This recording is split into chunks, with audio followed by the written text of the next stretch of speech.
A linha de pesquisa em manufatura aditiva se caracteriza pela sua natureza interdisciplinar, na qual seu avanço depende dos conhecimentos transversais integrados de diferentes especialidades dentro da engenharia. Dentre as vertentes de pesquisa definidas pelo Design for Additive Manufacturing, contribuições de pesquisa no planejamento do processo e fabricação em loco permitem obter peças com melhores propriedades mecânicas, acabamento superficial e, portanto, melhor integridade estrutural. Em complemento, cabe ressaltar que no primeiro trimestre de 2020, devido à pandemia de Covid-19, houve um movimento mundial iniciado por comunidades de impressão 3D para a fabricação de equipamentos de proteção individual, principalmente para atender localmente profissionais da área da saúde. Portanto, esse trabalho como pesquisa em manufatura aditiva se situa entre o estudo da interface entre parâmetros programáveis e os fenômenos de processo, com o objetivo de otimizar o planejamento do processo da técnica aditiva por extrusão em função dos parâmetros reológicos. O objetivo deste trabalho é a concepção de um algoritmo e sua implementação computacional para o controle de fluxo de material em processos aditivos baseados em extrusão para a fabricação de estruturas funcionais. O trabalho foi desenvolvido em duas etapas: o desenvolvimento do código computacional variando em parâmetros não reguláveis, em códigos comerciais, e a aplicação em estruturas avançadas com variação de fluxo de material.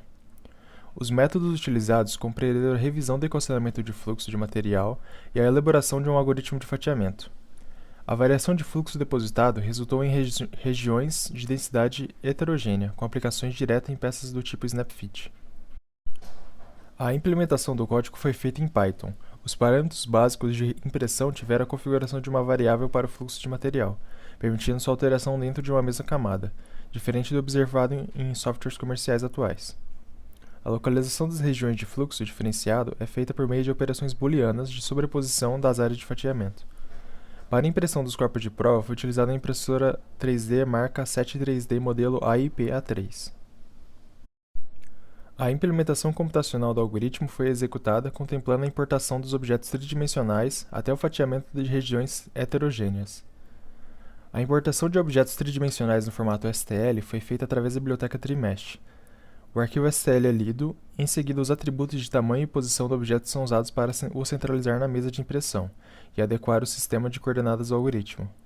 O número de camadas é definido de acordo com a altura especificada ao algoritmo, e então o objeto é dividido em seções planas de acordo com esse resultado. Essas seções são as camadas, que são enviadas para as próximas etapas do código, onde são definidos os caminhos em que o cabeçote de impressão irá fazer para realizar o preenchimento. A figura a seguir ilustra o processo de fatiamento para a direção de uma região heterogênea, onde são importados dois objetos tridimensionais, o retângulo azul e o quadrado vermelho.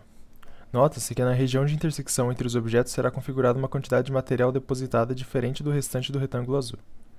O fatiamento é executado de maneira uniforme por toda a camada, com a mesma trajetória. Porém, nos instantes em que o cabeçote passa pela região em vermelho, a quantidade de material extrudada é alterada. O resultado observado no fatiamento discutido anteriormente foi executado com a região vermelha utilizando uma quantidade de material menor que a região em azul. A região vermelha, por ser menos rígida, obteve um comportamento de flexibilidade quando solicitada. Os resultados podem ser copiados na figura a seguir, que mostra o SnapFit impresso com as regiões de feixe flexíveis sendo solicitada pelo usuário. O objetivo principal foi alcançado com a estruturação de um procedimento numérico para o controle de fluxo de material em processos aditivos baseados em extrusão, associando estratégias de fatiamento para a geração de estruturas periódicas. O trabalho desenvolvido para a estruturação do código computacional utilizou recursos abertos de generalizada comunidade open source, incluindo bibliotecas que foram adaptadas e referenciadas ao longo do trabalho. Devido à importância do compartilhamento do conhecimento, o código desenvolvido neste trabalho foi publicado com o título Outprint na plataforma Python Package Index, disponível para download e instalação em qualquer ambiente Python. O código-fonte é mantido em um repositório no GitHub, disponível também sob a licença GNU GPL versão 2.